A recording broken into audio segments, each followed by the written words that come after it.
Welcome to our series on how to make strategy sessions fast, inexpensive and engaging. This is part 3. In part 1, we defined who were the beneficiaries of our strategy, the users. In this example, the users are graduate students seeking a business school. In part 2, we listed what these users were seeking. And in part 3, we will focus on how to develop awareness of where our options for actions are, before trying to decide why we should make certain strategic moves in preference to others.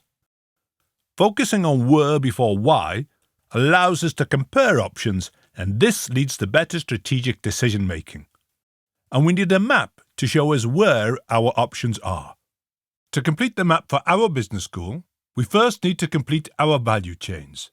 We noted that in part 2, our users want a curriculum which has a balance of practice and theory. To satisfy this need, a business school might cultivate a network of businesses that can offer students opportunities to work with them for course projects or on internships. But those businesses are going to need some incentives. Therefore, the school may promise to send them only ranked students, those who are passing the course with flying colours, which will require strict assessment criteria to filter out weaker students.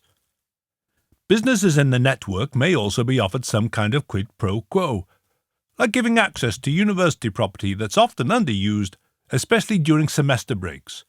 Business schools could also recruit alumni into leading roles in those businesses, as they may look more favourably on requests for working with students from their alma mater. This would help increase the prestige of the business school, who could spotlight alumni who have gone on to become successful leaders in businesses. This also provides evidence that a degree from this business school will advance your career. And this is something that Harvard Business School has long been adept at doing, which has led to a self-perpetuating cycle of network success. The more Harvard alumni get into top roles in leading companies, the more prospective students want to study at Harvard. And with increased demand, Harvard can raise its prices, which gives it the resources to invest in the type of facilities and conditions that attract leading faculty staff, which further raises the prestige of their business school and leads to more businesses valuing its alumni. This continuous virtuous cycle helps keep Harvard Business School near the top of global rankings. But let's go back to the value chain about the information a business school's website needs. We can see that there has to be information about faculty members, the teaching staff, and this needs to show that they are on the leading edge of the latest business theories, which means encouraging them to publish books or articles in leading business journals, and to do that they might need support, for example funding or time off.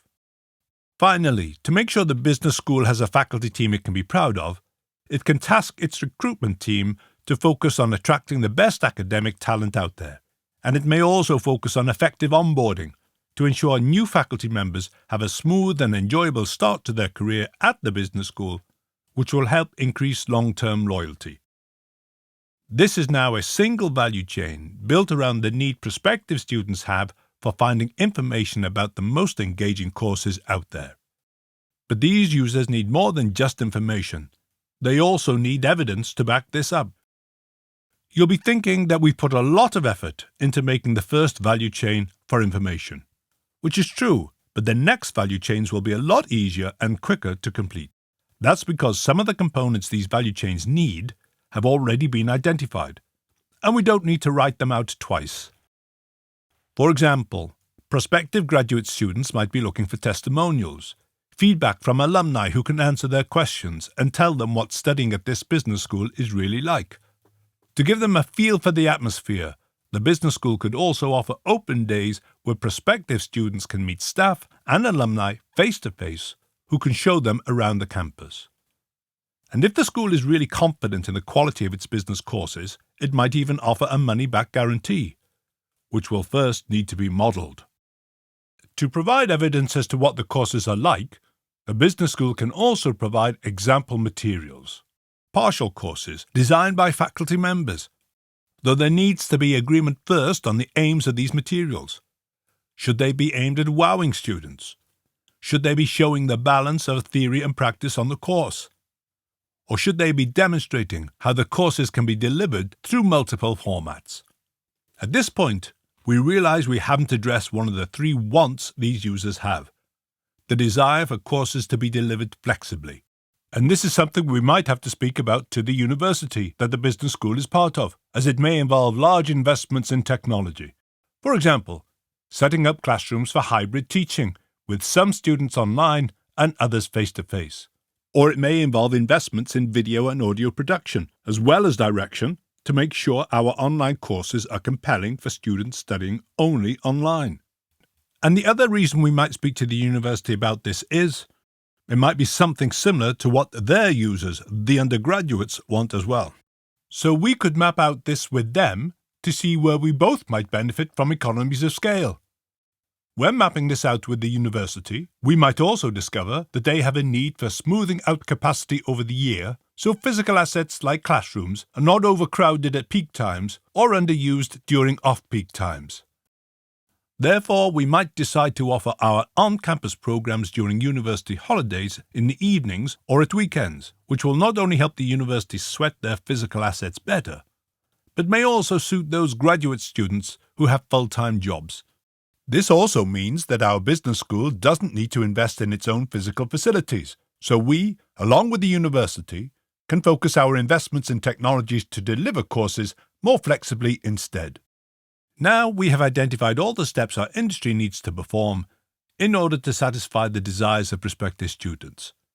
And the reason why this looks so messy is that reality is messy.